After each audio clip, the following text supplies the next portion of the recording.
Olá a todos, bom dia. Meu nome é Guilherme e com muito prazer que eu estou hoje fazendo o host dessa live. Eu sou o CEO da Smartus. Para quem não conhece, a Smartus é uma empresa que cria, consolida e distribui conteúdo e informações relevantes para o mercado imobiliário nacional, especialmente focado em incorporador, loteador, construtor, investidor e também imobiliárias. Essa live ela está sendo gravada e oportunamente vai ser disponibilizada no Smart Display, que é o Netflix do mercado imobiliário, e o áudio dessa live vai ser destacado no Spotify, como no canal Smart Brasil. E convido a todos que já estão nos assistindo aqui no YouTube a darem um like nessa live, que já conhecem o Silvio, o Saulo, já sabem que vai ser boa, então já podem dar o like e se inscrevam no nosso canal, clicando no sininho para mais conteúdos como esse. E, naturalmente, compartilhe com outras pessoas que podem se interessar pelo tema, ok?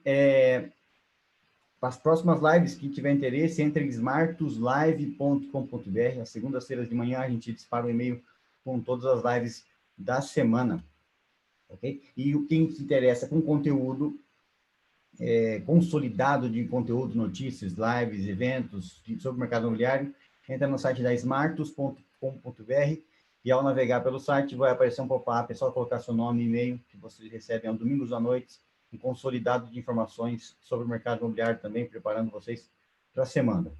Bom, já falei demais, agora passo a bola. Saulo, muito bem-vindo, um prazer tê-lo aqui conosco. Silvio, muito bem-vindo também. Maravilha. Silvio, por favor. Eu sou Silvio Meira, eu sou professor extraordinário da Cesar School, sou cientista-chefe da Digital Strategy Company. Nosso negócio é transformação digital de negócios de todos os tamanhos, em todos os mercados. E é um grande prazer estar aqui. Eu estou um bocado de coisa digital aí, Saulo e Guilherme me convidaram para essa parada aqui hoje. Estou aqui para a gente falar sobre uma coisa extremamente complicada o tempo todo o tempo, que é o futuro. Agora, em tempos de crise, ainda é muito mais complicado do que já era. Perfeito. Saulo, bem-vindo. Maravilha. Obrigado, Guilherme. Eu sou Saulo Suassuna Filho, sou CEO e fundador da Molecular, diretor da incorporadora Suassuna Fernandes e idealizador desse projeto Pandebuild. Queria agradecer a Smart por acolher esse projeto aqui, que eu acho que vai ser uma grande contribuição que nós vamos deixar aí como um legado para o mercado imobiliário, para as cidades. E agradecer também o Silvio de ter aceitado esse convite, porque nós vamos aqui começar uma jornada que não é simples, não é tarefa para o mercado imobiliário prever esse futuro. Aliás, não é tarefa para o mercado imobiliário sozinho. Então, a gente precisa realmente olhar com uma visão aí sobre vários aspectos, vários pontos de vista, para a gente tentar entender o que é que vai acontecer. E não conseguimos encontrar um nome melhor do que o Silvio para poder reunir todas essas características aí com essa genialidade dele e poder a gente fazer esse exercício abrangendo vários pontos de vista. Perfeito. E já começo, Saulo, perguntando, antes de a gente entrar a fundo em todas as nuances e particularidades do mercado hoje em dia e do futuro, presente, enfim, explica para a gente o conceito do Pandebuilding. Uhum. Vamos lá, a gente começou aí a quarentena, hoje está completando 60 dias. E, bom, eu sou engenheiro civil e arquiteto, analfabeto na área de saúde, né? Depois das primeiros dias, aí, as primeiras semanas organizando a empresa para trabalhar em home office, fiquei assistindo aí os amigos médicos indo para o front, tentando ajudar de alguma forma, outros que não eram da área de saúde, distribuindo aí as cestas básicas. E como eu estou quarentenando aqui com pessoas idosas, eu não poderia me engajar em nenhum processo nem outro, né? Então, comecei a assistir algumas lives do mercado imobiliário e observei que estava sendo gerado muito conteúdo bom, mas ainda de uma forma subjetiva e dispersa, né, entre as lives e tal. Então, eu resolvi usar essa expertise imobiliária, alguma expertise que a gente tem no setor, e produzir essas lives, né, que hoje a gente está tendo a alegria de fazer essa primeira, mas produzir essas lives no sentido de direcionar conteúdo e não só com players do mercado imobiliário. E, principalmente, tornar essa discussão mais abrangente. O mercado imobiliário, ele tem como costume, se eu estou falando porque eu nasci e me criei, meu pai, meu tio são meus sócios lá na incorporadora, Então, praticamente nasci e me criei nesse setor. Então, eu sei que a gente tem, como incorporador, um hábito de querer adivinhar o produto. Às vezes, por intuição, sem pesquisa, a gente vai lá e quer adivinhar o produto. E o mercado, assim, a gente faz empreendimentos num novo ciclo, e o mercado, eu brinco, a gente diz que quando a gente acha que tem todas as respostas, o mercado vem e muda todas as perguntas. Então, a gente precisa ter um produto resiliente, abrangente, e a ideia de criar essa discussão ampla com outros setores, principalmente área de saúde, inovação, tecnologia e comportamento, para a gente tentar entender como é que vai ser esse edifício, os edifícios daqui para frente, né? Tem três coisas que mudam a humanidade de uma forma mais disruptiva, né? Que são as guerras, as pandemias e os desastres naturais. Então, nós estamos passando por uma delas e, certamente, os produtos imobiliários que foram desenhados até aqui não vão ser os mesmos que serão desenhados daqui para frente. E aí, na hora que a gente faz essa discussão, e com pesquisa também, a gente começa a materializar num projeto de um edifício que será apresentado ao final dessa sequência de lives, com perspectiva, com tour virtual, com o objetivo de inspirar outras iniciativas como essa, inspirar o mercado, dar visibilidade às soluções que já existem e outras que vão existir, para que, daqui para frente, as empresas, os profissionais possam adotar essas soluções e criar outras soluções, não só nos edifícios já existentes, como nos futuros que serão planejados a partir de agora. Perfeito. Muito legal, Saulo. Parabéns pela iniciativa. Tem um comentário aqui que eu já linko já com uma outra pergunta. A Etienne Ramos colocou: grande desafio, construir em pedra e cal o nosso futuro. Realmente.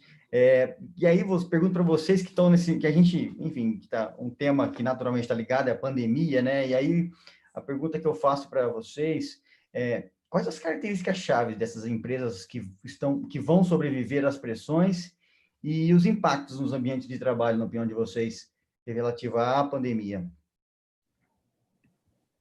Olha, se eu puder dizer o que eu acho que vai ser fundamental, é a adaptabilidade, né? Isso aqui é uma espécie de uma mutação darwiniana não natural. E eu estou falando mutação porque não é adaptação, pura e simplesmente, né? Quando você tem um choque como esse, veja, não há notícia na história da humanidade da gente ter passado por uma coisa como essa pandemia. Já houve outras pandemias e muito mais graves do que essa. Em 1918, por exemplo, levou a um número estimado entre 50 e 100 milhões de óbitos. Os dados da época são muito ruins, em cima de uma população que era menos da metade do que é a população da Terra de hoje, né? Muito menos do que a metade. Então, quando você tem uma situação como essa nossa agora, veja, pela primeira vez a gente fechou o planeta Terra. Basicamente, você chegou para as empresas todas e disse: fechou, porque a única forma da gente controlar o espalhamento, a transmissão desse vírus, é travando a sociedade como um todo. Isso foi muito mais dramático do que, por exemplo, na Segunda Guerra Mundial, que afetou o Brasil de uma maneira periférica, talvez. A gente lutou na guerra e tal, mas a guerra era longe. De uma certa forma, nunca aconteceu nada aqui, a menos dos efeitos de segunda ordem da guerra. Mas quando você olha para um impacto desse, primeiro, adaptabilidade, né? Quem se adaptar mais rápido, quem se adaptar melhor, tem mais chance de sobreviver. Depois tem uma coisa absolutamente fundamental, que é, segundo Pascoal Rossetti, é a Lei Geral de Proteção do Caixa, né? Quem conseguir proteger o caixa vai sobreviver também. Então, desde o começo da crise, você vê que as empresas que tinham talvez uma melhor estrutura de competição, imediatamente depois que a crise começou, elas protegeram o caixa. Foi a primeira coisa para fazer. A segunda coisa, eu estou deixando aquela primeira de adaptabilidade lá como uma coisa mais ou menos geral, a terceira é proteger as pessoas. E eu estou falando de proteger o caixa para proteger as pessoas. Não é que o caixa está acima de tudo. O caixa protege as pessoas. Se você não tiver caixa, você não vai conseguir ter pessoas para trabalhar com você. Então, existe vamos dizer assim, uma necessidade absolutamente pragmática de proteger o caixa, e isso é usado para proteger as pessoas, porque empresas são abstrações. Uma empresa, a Suassuna Fernandes, ou a Digital Strategy Company, ou qualquer outra empresa, a Smartus, ela é um nome, é um contrato, né? Se você tirar as pessoas de dentro, o que é que ela tem? Mesmo que seja uma imobiliária que tem bens físicos para vender e assim por diante, não sobra mais nada. Então, prepare-se para se adaptar muito rapidamente, proteja o caixa para proteger as pessoas e aí comece a ver o mundo. O que tem ao redor. Já que eu tenho pessoas acima de tudo e tenho caixa, o que eu vou fazer agora? Eu vou planejar para quê? Como é que eu vou reentender o mundo? No que vai ser diferente o mundo daqui para frente? Por exemplo, tem muita gente que chega e diz: agora todos nós podemos trabalhar em casa porque a produtividade em casa é muito mais alta. E eu discordo. Porque para todo mundo que eu pergunto, certo, você está trabalhando quantas horas em casa por dia? Uns 12 ou 14. Quer dizer, se eu também trabalhar todo dia em casa, 2 dias por dia, é capaz da minha produtividade aumentar. Mas isso é sustentável durante quanto tempo? E no momento não tem futebol, no momento não tem diversão, não tem bar, não tem restaurante, não tem absolutamente nada acontecendo. Você colapsou o mundo dentro da sua casa. Nós não estamos em home office. Nós estamos trabalhando a partir de casa. É working from home. É outra coisa totalmente diferente. Quando você vê essa coisa, um prédio, aspas, de moradia do futuro, não é para a gente fazer o que a gente está fazendo agora, do jeito que a gente está fazendo agora. Faz sentido ter um, aspas, coworking muito legal no seu prédio? Faz. Faz todo sentido do mundo. Mas faz sentido todo mundo trabalhar pelo resto da vida a partir de casa? Não. Nós somos gregários. Nós gostamos de nos encontrar. Os seres humanos são de fogueiras, são de mesas, são de bares, são de comunidades. Então, a gente tem que pensar com calma no que vai acontecer, porque não se trata assim de, ok, eu tenho ideia, como o Saulo estava dizendo, eu tenho ideia sobre qual vai ser o prédio do futuro e eu vou começar a bater estaca assim que liberar a economia. Não é assim que a gente vai fazer. Isso exige entender as pessoas, reentender as pessoas. Por exemplo, uma das teses que eu acho que está circulando hoje, de uma forma muito ampla, é a tese de que, ao invés de precisar de menos espaço de escritórios, as empresas vão precisar de mais espaço de escritórios, porque você não vai conseguir manter o mesmo número de pessoas por metro quadrado que você mantinha. Se você tinha pessoas usando 5 metros quadrados, agora talvez elas precisem de 10, por múltiplas razões, inclusive de conforto, para atraí-las de volta para um lugar comum de trabalho. Então, tem uma coisa, essas transições exigem a gente pensar muito seriamente no que acontece depois da transição e não durante a transição. E é muito difícil você imaginar isso, porque, obviamente, ninguém está chegando no futuro agora. Ninguém pode se arvorar de dizer que sabe exatamente como vai ser. A única coisa que eu acho que a gente sabe sobre o futuro é que a gente não sabe como é que vai ser o futuro. Agora, tem como saber? Tem. A gente pode experimentar, a gente pode testar, a gente pode pesquisar, a gente pode prototipar. Tudo isso pode e deve ser feito por quem quiser sobreviver. Em qualquer mercado, por sinal. Não é só nesse aqui, não. Eu queria fazer uma complementação, Guilherme. O Silvio falou aqui 2 palavras aqui que eu gostaria de comentar. Uma é entender as pessoas, né? Eu esqueci de comentar que parte aí desse trabalho do Pandebuilding, além das lives, a gente conseguiu aí reunir uma coisa inédita, que foram as 3 maiores inteligências imobiliárias do Brasil hoje, né? A Brain, a Prospecta e a Urban Systems, elas se uniram para fazer uma pesquisa que vai ser divulgada hoje, para a gente entender o que é que as pessoas estão, como é que as pessoas estão interagindo com seus imóveis, interagiam antes, estão interagindo agora e imaginam interagir depois da pandemia. Para que a gente não fique só no achismo, que é peculiar, e a gente, como incorporador, posso dizer isso, que é uma falha, a gente precisa realmente abrir essa discussão para entender as pessoas e poder desenhar esse edifício do futuro. E a outra questão é a adaptabilidade, né? Que isso é a essência da Molecular, né? A empresa é Molecular Habitação Resiliente. Para quem não conhece, a gente concebe os edifícios em módulos. Esses módulos são apartamentos individuais. A diferença é que eles podem ser combinados. Então, você pode ter um edifício com módulos de 50 metros, por exemplo, e você pode combinar fazendo habitações de 100 metros, de 150, de 200, de uma forma que aquele layout não fique parecendo uma junção. A gente chama de combinação porque ela funciona, existe uma integração. Isso exatamente para que os imóveis não sejam estáticos e possam acompanhar as fases de vida das pessoas, se adaptando às necessidades financeiras e de espaço ao longo da vida. E agora, eu acho que a pandemia vai trazer para a gente uma questão de resiliência que não é extra-imóvel. Né? Quando eu chamo extra-imóvel, na hora que você tem um imóvel, você vai anexar outro, você está saindo do seu imóvel base. Eu acho que a gente, dentro do imóvel base, a gente vai precisar se reinventar também. Por quê? A gente vai sair com uma economia, infelizmente, um pouco menor e um desejo de espaço maior. Seja porque a gente está habituado a conviver o nosso imóvel de uma forma diferente, como a gente está agora. A gente está vivendo os imóveis de uma forma intensa, inédita isso. A gente nunca viveu tanto nosso imóvel. É diferente no final de semana, você está ali por opção. Ou por novos usos que a gente está trazendo para dentro do imóvel. Né? O trabalho é um deles, né? Mas existe algum lazer, tem pessoas que não cozinhavam, agora estão cozinhando, e exercício também, área para exercício dentro de casa. Então, como você conseguir conciliar tudo isso com esse desejo de ter mais espaço se o bolso está ficando um pouquinho menor? Então, a adaptabilidade é a palavra, a resiliência é a palavra da vez. Perfeito.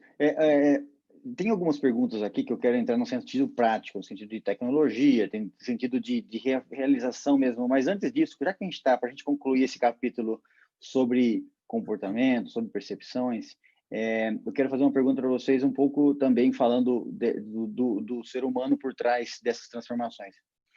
Antes disso, pessoal, as perguntas podem ser feitas direto no chat do YouTube, tá? Eu vi que tinha algumas pessoas perguntando sobre isso.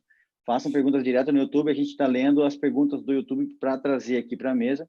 E vocês que estão gostando do vídeo, deem seu like ali nesse vídeo aqui para a gente já conseguir aumentar a dispersão e mais pessoas assistirem. Bom, mas voltando, então, para a gente concluir esse capítulo sobre comportamento, né? Enfim, tamanho, distância, velocidade, desejo, certamente esses conceitos para cada pessoa são muito diferentes hoje em relação ao que a gente fez no final do ano passado, né? De 2019 para 2020, todo mundo fez seus votos de virada de ano ali, e certamente tudo hoje em dia, enfim, foi posto abaixo, né?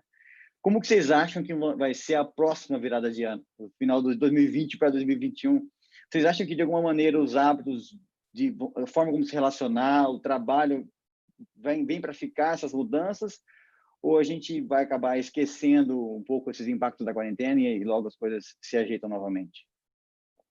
Olha, Guilherme, tem um texto fantástico de Nelson Rodrigues, que é daqui do Recife, né? Sobre o Carnaval de 1919. E vale a pena a gente lembrar que, antes dessa, a maior pandemia de mais impacto foi aquela da influenza de 1918. E Nelson Rodrigues, obviamente, olhando para trás, né, escrevendo lá em 1950, talvez, ele diz, e a gente pensou que a pandemia de influenza ia mudar tudo. Mas no Carnaval de 1919 já não havia mudado nada, né? O Carnaval era igualzinho, as pessoas estavam fazendo a mesma coisa e na mesma esbórnia, com o mesmo desrespeito, segundo ele, por um bocado de coisas, e o mesmo amor e proximidade com um bocado de outras. É difícil mudar a humanidade, não é? Eu comparo de uma outra forma, mais ou menos assim, se a gente tivesse mudado a humanidade na pandemia de 1918, 20 anos depois a gente não tinha entrado numa Segunda Guerra Mundial, porque foram só 2 décadas para, em 1938, você começar ali mais ou menos os primeiros movimentos que levaram a uma guerra mundial completamente devastadora. Então, o que eu acho que vai acontecer? Primeiro, veja, vamos pôr a coisa em contexto. Há sinais evidentes de que vai haver uma vacina efetiva para a Covid-19. Essa é uma boa notícia. Há sinais evidentes também que ela vai chegar muito depois do que a maioria dos otimistas estão pensando que ela vai chegar. Porque eu vejo as notícias nos meus grupos de WhatsApp, todos eles populados por recém-formados PhDs em imunologia e virologia, né? Pessoas que, assim, 2, 3 semanas tiraram um doutorado em virologia no Zap e agora são especialistas em vacinas. É a Universidade do WhatsApp, né? A Universidade Universal do Zap. E querem me convencer que vai haver uma vacina em setembro, né?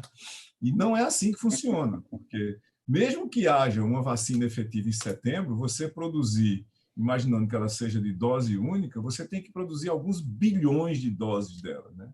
Então, não é uma coisa que acontece de uma hora para outra. O tempo normal para a gente chegar numa vacina, para algo como a gente está vivendo agora, é 5 anos ou mais. Imaginando que a gente bote toda a carga em cima disso e que o espaço regulatório trabalhe só para isso e libere as vacinas efetivas no mundo inteiro o mais rápido possível, no ano que vem, no Réveillon de 2020 para 2021, ainda não tem vacina. Ainda não tem vacina. Nós vamos conviver durante algum tempo com a economia abrindo e fechando. Abrindo e fechando. Você abre um pouco e fecha um pouco. Quando você tem isso na França agora. A França abriu as escolas. Surgiram novos clusters de Covid-19. Tem que fechar a escola de novo. Que é para você evitar que a coisa se espalhe exponencialmente. O problema de vírus como esse, que tem um espalhamento muito rápido, é que se ele se espalha do jeito que ele, aspas, que a biologia dele e a nossa ecologia faz com que ele se espalhe, ele colapsa o sistema de saúde e você não consegue atender as pessoas, né? Então, ele é um vírus de baixa letalidade e alta contaminação. Enquanto a gente não atingir um percentual da população, ali pelos 65%, 70%, 75% de pessoas que desenvolveram imunidade por vírus, você não pode manter a sociedade completamente aberta, tem que ser esse convívio de abre e fecha, até um ponto onde você tem a vacina. Então, o que a gente vai fazer nesse futuro próximo agora? É administrar uma convivência com um vírus razoavelmente letal, e eu estou dizendo razoavelmente letal porque ele não é ebola ou SARS-CoV-1, que levava 10% de óbitos no caso de SARS-CoV-1, mas que contamina muito rápido e para certas classes de risco, principalmente da população, ele tem uma letalidade muito alta. Então, a gente tem o potencial de ter que conviver com esse vírus, administrando a convivência com ele, sem ter uma vacina e ou tratamentos efetivos, absolutamente 100% validados, durante 1 ou 2 anos. Então, talvez 20 para 21 e 21 para 22 sejam anos de convivência. Eu acho que isso reforça a importância da resiliência, né? Realmente a gente vai ter que, isso que a gente está discutindo aqui, tentando prever, a gente vai ter que incorporar, mesmo que saindo a vacina, a gente relaxe um pouco, ou até não saindo a vacina, a gente esqueça um pouco, como no Carnaval de 1919, né? Eu acredito que tem coisas que vieram para ficar, né? A gente tinha, em alguns pontos, você imaginar que há poucos meses atrás, a gente fazia compras no supermercado, pegava aquela sacola que passava ali na esteira do supermercado, onde passa de tudo, e a gente chegava e colocava em cima do balcão da cozinha. Para o que está sendo feito hoje em dia, é uma mudança muito grande, né? Às vezes, você encontrava uma pessoa que estava com um resfriado normal antigamente, a pessoa estava resfriada, estava ali corizando e tudo, e via falar com você, apertava a mão, então não existia esse pudor, vamos dizer assim, com contágio da doença, e a gripe comum também mata bastante, né? Você também pode transmitir para uma pessoa idosa, enfim. Então, eu acho que certos hábitos que a gente está incorporando a força, né, vamos dizer, eles vieram realmente para ficar, e o digital, que eu acho que eu vi o Silvio comentando em alguma outra live em algum Twitter, esse digital intenso que a gente está vivendo, que a gente aprendeu 5 anos em 2 meses, né, a fazer, a usar ferramentas que já existiam, certamente eles vão mudar os hábitos daqui para frente, né? A gente vai trabalhar de uma forma diferente e vamos diminuir viagem, vai ter uma série de impactos aí que isso vai trazer, que eu acho que vem para ficar. Eu queria só fazer só mais um comentário da França, porque nós vamos ter aí, entre os Panda Builders, como a gente está chamando, um francês. A ideia é fazer aí um próximo painel, onde a gente traga uma pessoa de cada continente, que more lá no continente, que seja nativo da terra, que estão em momentos diferentes de lockdown, para a gente também ouvir esses pontos de vista de outros lugares do mundo e aprender com essa expertise deles e ver esses impactos também que estão trazendo os edifícios nesse momento, vamos dizer, mais adiantado que eles estão em relação ao isolamento do que nós. Perfeito. Bom, pessoal, agora seguindo mais para um bate-papo sobre uma pergunta sobre tecnologia e depois a gente vai sobre mesmo a transformação do ambiente como um todo, tá? Queria saber de vocês, bom, a gente lê muita matéria, inclusive a Smart recentemente publicou que já é possível comprar imóveis totalmente online. Lógico que para um tipo de consumidor isso é válido, mas já é válido e provavelmente é tendência. A gente sabe que mais de 90 milhões de pessoas no Brasil baixaram o aplicativo da Caixa. Poxa, muita gente nunca tinha baixado nenhum aplicativo de nada. Ou seja, a base do Rappi aumentou 70% nesses 2, 3 meses atrás. Enfim, pergunta que eu faço para vocês. Essa tecnologia, são capítulos sobre tecnologia e transformação digital, né? O que, enfim, de tecnologia vocês veem ser empregado para edifícios, residências, loteamentos, eventualmente, enfim, o que vocês veem a tecnologia dentro do mercado imobiliário, que é, enfim, reconhecidamente como um dos menos inovadores mundialmente falando? Olha, minha opinião, e não sou do mercado, mas eu vou falar logo, porque eu já digo um bocado de besteira e depois Saulo corrige tudo. A minha opinião é o seguinte: a primeira coisa que tecnologia tem que ser usada para o mercado imobiliário em escala é gestão de ciclo de vida de informação no negócio. Veja por quê. Lembra daquele viaduto que, aspas, solou em São Paulo? Não caiu todo, que deu uma baixada de, sei lá, 1 metro entre a subida do viaduto e a parte de cima? A prefeitura não tinha planta. A prefeitura da cidade de São Paulo, maior e mais rica cidade do país, não tinha a planta do viaduto. Ela foi achada na casa do engenheiro, que, por sinal, eu acho que já tinha falecido, não me lembro da história direito, pelo filho dele, entre as plantas do pai, que tinha sido calculista do viaduto, para voltar a entender exatamente, porque talvez tivesse baixado a fundação, ou fundado, de alguma maneira, e corrigir aquela parte do viaduto sem ter que demolir. Então, onde é que a gente está? Se você precisar da planta do seu prédio, qualquer prédio no Brasil, hoje, a chance é quase zero de que tenha uma planta. Segundo, para manutenção, né? Segundo, se você precisar fazer uma reforma no seu prédio, a chance é quase 1, por outro lado, de que alguém instalando alguma coisa, eletricidade, escambau, vai furar um cano d'água. Aqui no meu prédio acontece, nós são 30 e poucos apartamentos, acontece assim 4, 5 vezes por ano, tem um enchente e os elevadores param, porque alguém furou um cano d'água. Como é que isso é possível em 2020? Com a gente tendo tecnologia chamada Building Information Management, que devia ser de uso obrigatório. Você vai construir um prédio, tem que ter uma planta digital, e essa planta digital, ao ser corrigida por apartamento, tem que ser atualizada. A mudança é feita primeiro na planta digital. Não é muda o apartamento, vou derrubar uma parede e aí vou mudar a planta digital. Não, é vou mudar a planta digital e aí vou derrubar a parede. A gente está fazendo tudo de cabeça para baixo. Absolutamente tudo de cabeça para baixo. Tem uma outra forma para começar de construir e evoluir um prédio. Ao contrário da maioria das coisas que a gente tem na sociedade, aqui no Recife mesmo, a gente tem isso, a gente tem prédios de 1.500 e poucos aqui no Recife, de 1.600 e poucos.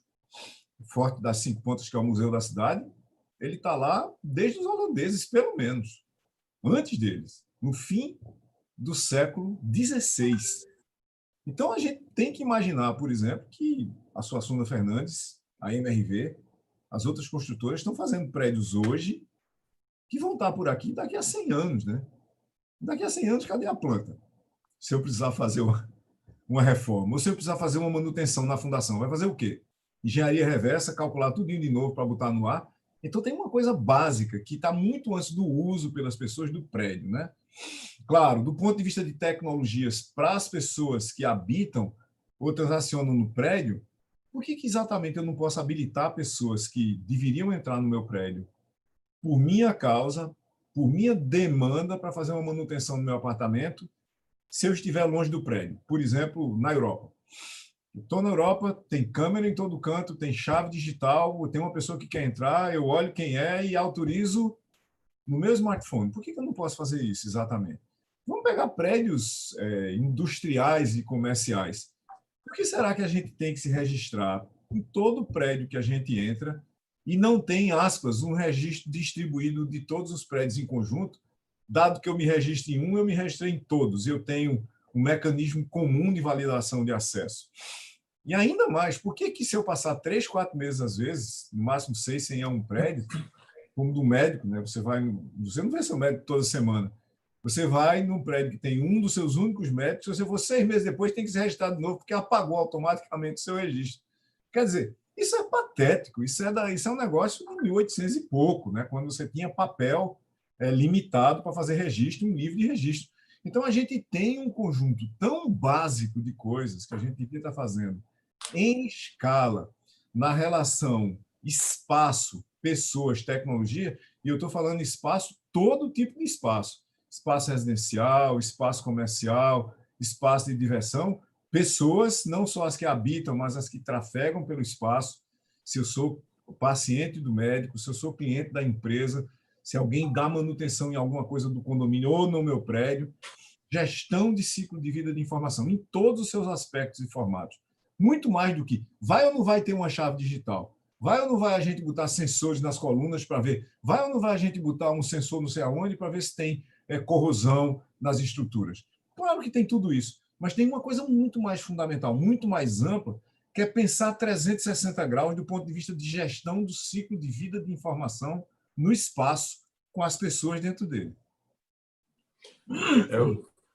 Eu concordo, Silvio, e acho que a cultura das pessoas precisa mudar um pouco nesse sentido. A tecnologia, a gente até já tem, o setor até já tem, mas, um exemplo, é claro que existe boa parte das empresas que não formaliza, não registra, não cria nem protege esses dados, que hoje tem tecnologia para registrar essas plantas, deixar numa nuvem, você não tem que ir atrás da casa do filho do engenheiro, enfim, isso já existe. Agora, é importante, às vezes a gente se depara com situações que as pessoas tratam os imóveis, querem que o imóvel dure para sempre.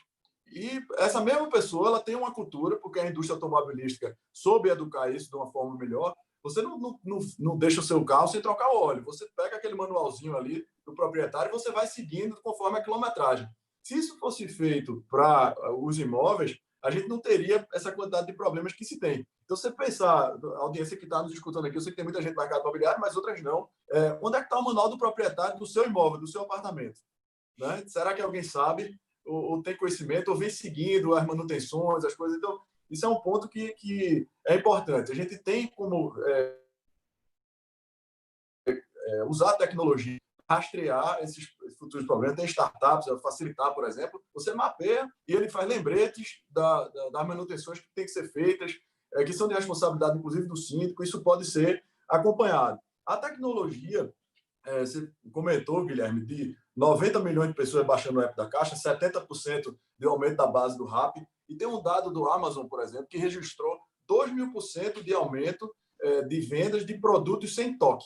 Ou seja, as pessoas estão recorrendo à tecnologia para, nesse momento de pandemia, equipar os seus imóveis, equipar as suas casas com produtos que não tenham toque. E eu acho que isso é uma coisa que a gente deve explorar, é um output que eu já anotei aqui para a gente tratar aí nas próximas lives, para a gente entender o que é que hoje já existe disponível nesses prédios, que a gente possa entrar sem ter o toque e ter uma condição mais saudável para isso. Mas voltando aqui ao tema que o Silvio falou, dessa irracionalidade nossa, né, de ter que estar fazendo esses cadastros de uma forma solta, não integrar esses cadastros e tendo hoje tecnologia para isso, e que faria todo sentido, não só do ponto de vista de segurança dos imóveis corporativos, mas eu diria até para a gente entender fluxo das pessoas na cidade, né? Como é que as pessoas estão transitando na cidade. Isso é um dado valiosíssimo, cada vez mais, da gente poder integrar esses imóveis. E eu digo mais, os serviços que hoje a gente está começando a integrar, serviços de startups com os edifícios, à medida que a gente tem esse grau de informação maior, entender como é que as pessoas circulam nas cidades, interagindo com as edificações, a gente pode tirar um proveito muito grande disso e facilitar a vida de todo mundo. Perfeito. Agora, assim, somando essa questão da tecnologia, e aí adicionando esses dados, né, que a gente trouxe aqui, eu falei do RAP, você citou o Amazon agora. Assim, por exemplo, uma coisa que fica claro para mim é que as pessoas que estavam pouco adeptas à tecnologia, ou que não estavam tão embarcadas, ou que não sentiam tantos benefícios dessas tecnologias, hoje percebem. Hoje veem valor, hoje conseguem, utilizam o celular. Minha tia de 75 anos, ela me manda vídeos editados do jardim dela. Então, ela é uma pessoa que, cara, tá lógico, as tecnologias estão muito mais fáceis. A pergunta que eu faço é, esse nível de experiência, esse nível de de aderência à praticidade, simplicidade, está na hora de chegar para o mercado imobiliário isso também? Veja, está na hora de chegar, o mercado imobiliário está na hora dele chegar ali em 2000, mais ou menos, né? Porque a maior parte do mercado imobiliário está bem antes disso. O que aconteceu agora, Guilherme, é o seguinte, já disse isso mais de uma vez, vou dizer de novo aqui. Tem um conjunto de mudanças que vem acontecendo desde o começo da internet. O primeiro site de e-commerce é de 1994. O primeiro site de e-commerce como tal, como hoje a gente reconheceria como um site de e-commerce. Tem sites de e-commerce anteriores a isso, mas a Amazon, o site original, é de 94. Se ele existisse hoje da mesma forma, a gente reconheceria. Dizer, isso aqui é um e-commerce legal, Amazon, a gente sabe o que é isso. Então, tem muita gente agora que, de repente, quando fechou as lojas, disse, vou botar um e-commerce. Foi direto para 1994, tá certo? Saiu de 1970 e poucos, foi para 94. Mas eu estou falando um e-commerce transacional, não é? Eu tenho uma vitrine expondo o meu produto, seja ele qual for, imobiliário diretamente ou correlato imobiliário. E aí, se você quiser visitar, você me liga que eu lhe levo lá. Como me liga que eu lhe levo lá, se não tem como lhe levar lá no momento? Cadê a visita virtual? Coisa básica.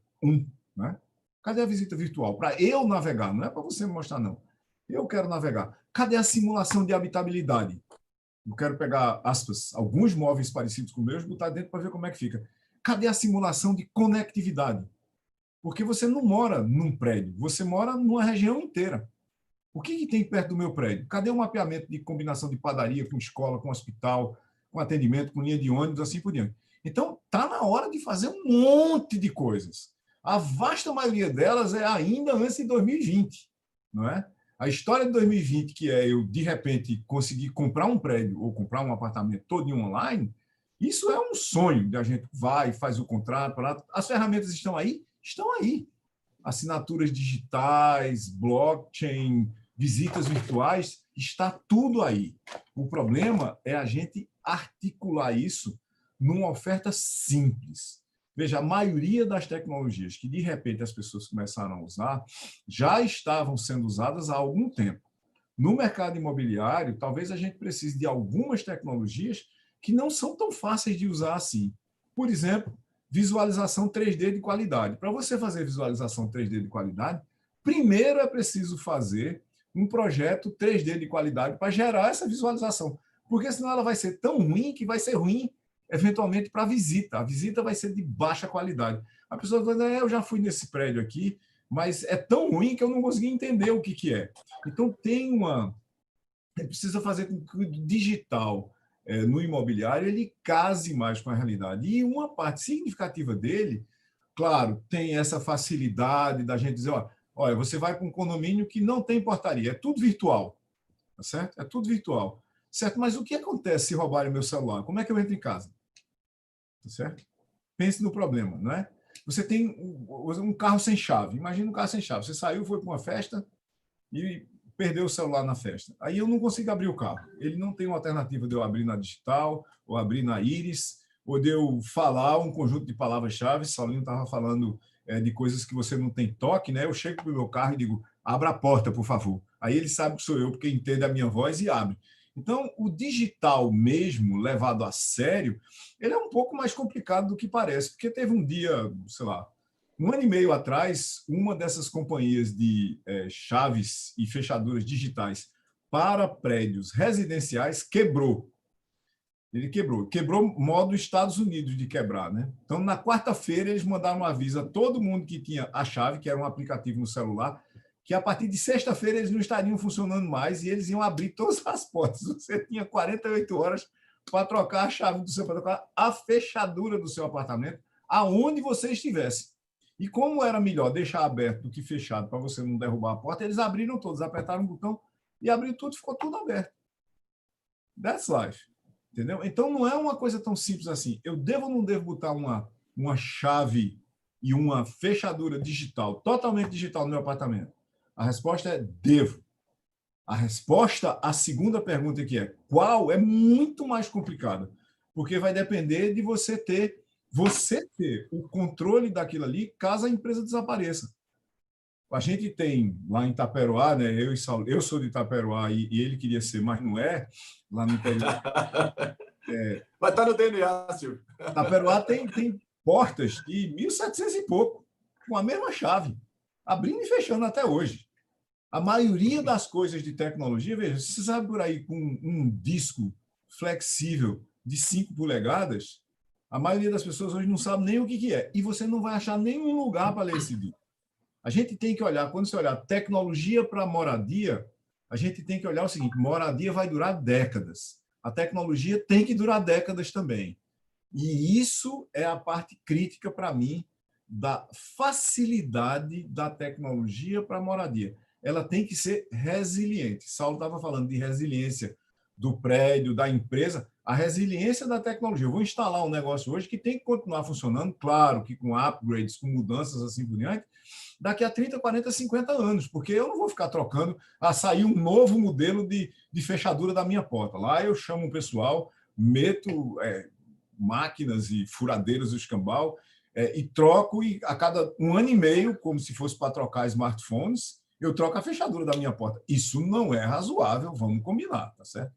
Então, tem coisas extremamente, aparentemente básicas, que deveriam ser verdade para você botar mais tecnologia na moradia, mas que não são.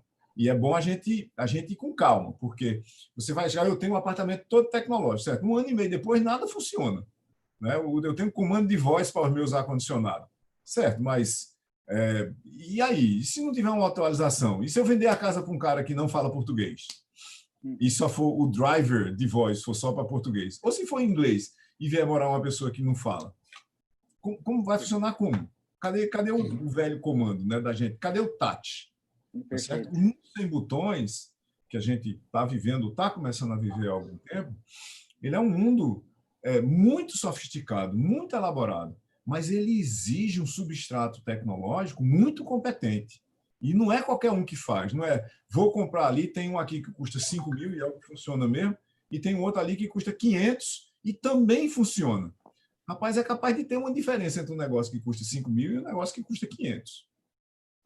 Eu tenho uma vaga ideia, assim, como engenheiro, né? Eu sou Deve ter alguma, né? Hã? Deve ter uma diferença além da margem, né? Mas certamente tem alguma. Diferença além da margem. Não é possível que entre os dois seja só a marca que está botando. Um é 500 e outro é 5 mil. E a gente sabe que tem. Então, não é tão fácil assim, tá certo? Perfeito. Você vê, eu estava me lembrando aqui da e-house, né, que era um sucesso aí nos empreendimentos de alto padrão em São Paulo e tal, que automação, a chave com impressão digital. E a Suassuna, ela fez o primeiro prédio lá em Recife com os equipamentos da e-house, né, anunciando os equipamentos da e-house. Tem um pequeno detalhe. Um prédio, ele, do lançamento até a entrega, a gente está falando aí de 3, 4 anos. E aí, de repente, 3, 4 anos depois que aquela tecnologia foi lançada como sendo a mais moderna, ficou obsoleto. De repente, você não tinha há 3, 4 anos atrás, ou pelo menos não na escala que se tem hoje, no acesso que se tem hoje, o Google Home, a Alexa e etc., que são ferramentas muito mais eficientes hoje, e aí ninguém quer mais saber do que a gente tinha prometido há 3, 4 anos atrás. O pessoal quer a tecnologia que está hoje sendo a de última geração, né? Então, é uma coisa muito dinâmica mesmo. Mais uma vez, a resiliência tem que estar presente. Perfeito. Pessoal, já dando no último capítulo desse bate-papo aqui, a gente tem mais 5, 7 minutos de bate-papo. Vou iniciar esse perguntando sobre a transformação, efetivamente, dos novos empreendimentos, né? E tem o André Coutinho fez a pergunta de abertura desse capítulo. O André Coutinho aqui colocou Saulinho, famílias voltaram a realizar as refeições juntos, resgataram o hábito de mesa familiar. Nos imóveis, ambientes dos apartamentos focarão mais nesse propósito ou nas mesmas plantas comerciais? O que vocês acham?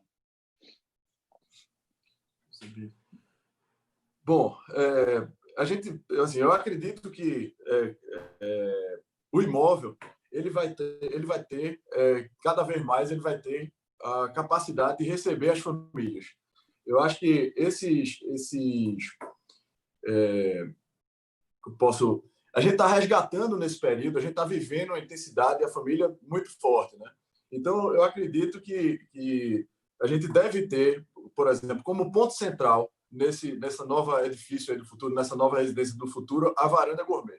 Então, a Varanda Gourmet, que é uma inovação aí do meu amigo Carlos Terepin, fundador da Iven, que deve estar aí nos assistindo, ele identificou a Varanda Gourmet como sendo um equipamento novo para agregar as pessoas e terem aquele espaço ali de convívio das pessoas. E agora, a gente está vendo nesse momento que, à medida que as pessoas estão passando a cozinhar, teve gente que dispensou seus funcionários em casa e agora está, mais ainda, demandando esse tipo de espaço, porque ele é necessário para o dia a dia da casa, todo mundo come em casa, ainda mais agora que muita gente dispensou os funcionários e não vai recontratar.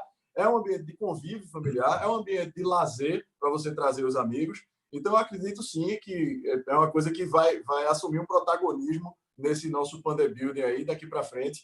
E esse espaço ele não vai ser somente para reunir a família. Eu acho que é um espaço que a gente tende a torná-lo mais amplo e, de repente, receber aí o home office que a gente tanto está utilizando e tanto está sendo falado nesse mesmo ambiente. Eu acho que isso é um output importante. O André é um craque aí, é um cara que enxerga o mercado imobiliário antes da maioria das pessoas.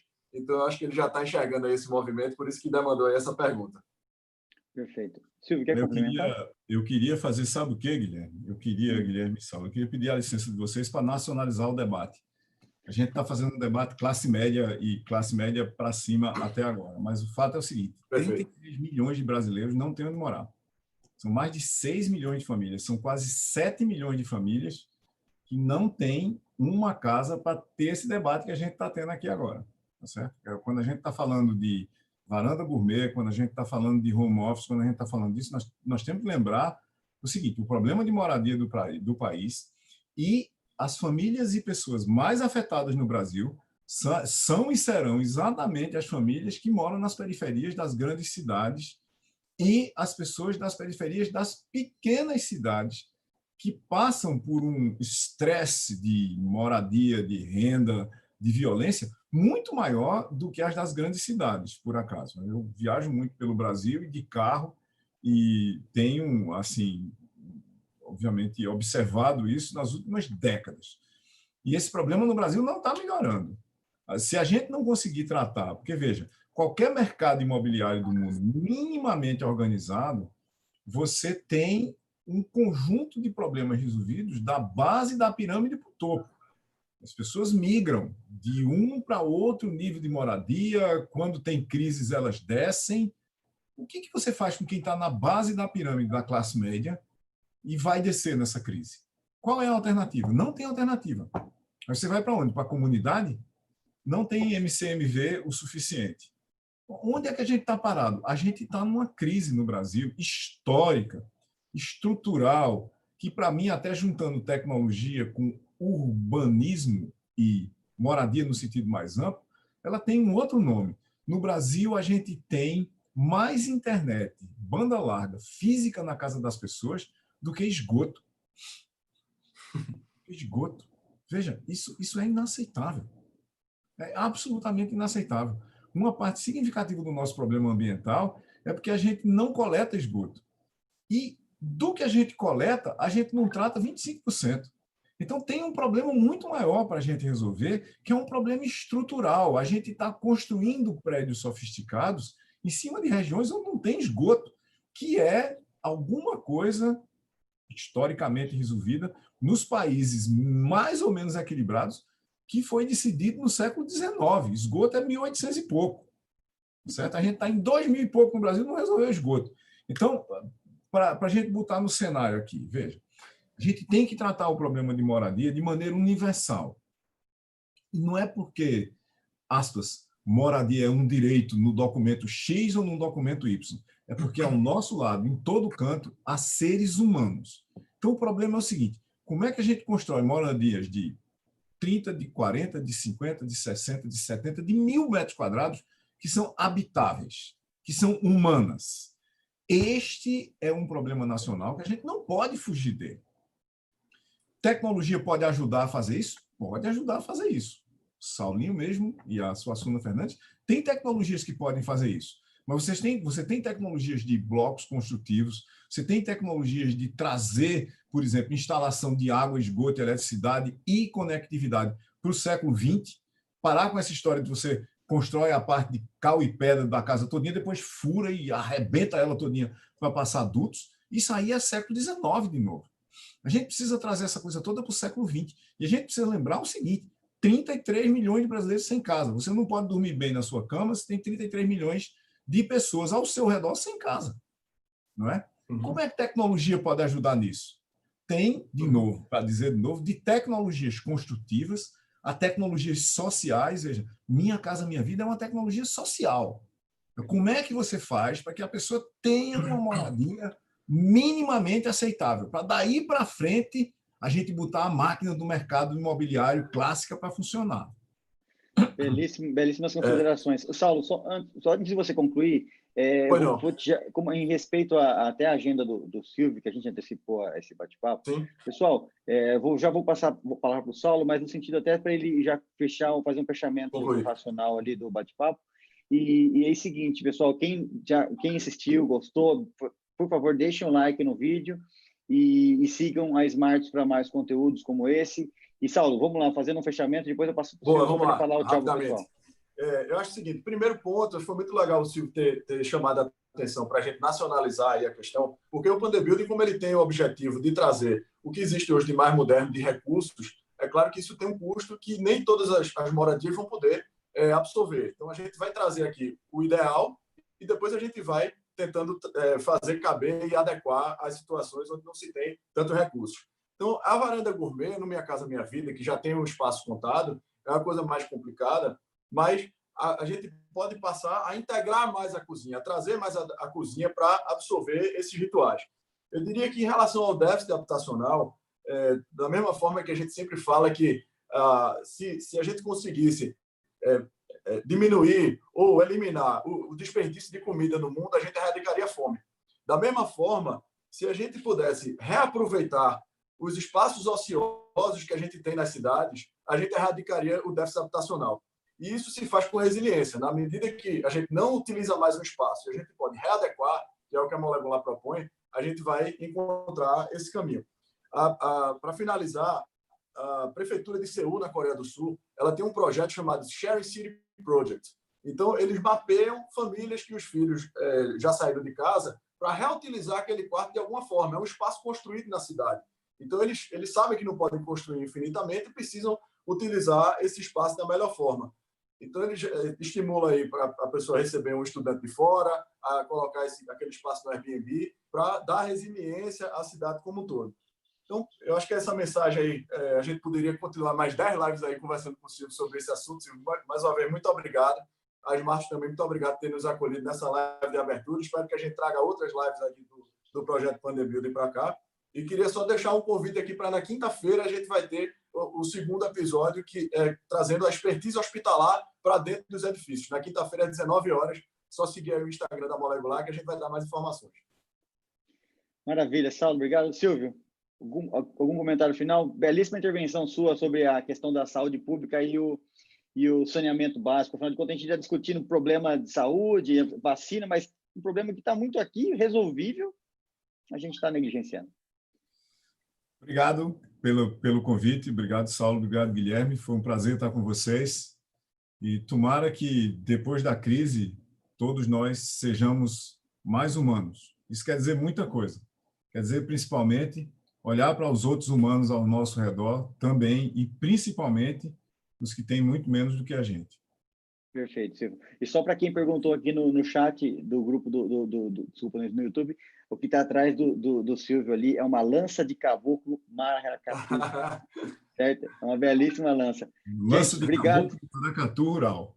Rural, desculpa, faltou o rural. Obrigado, gente. Um grande abraço, sucesso, até breve. Obrigado, abraço a todos. Abraço. Tchau, tchau.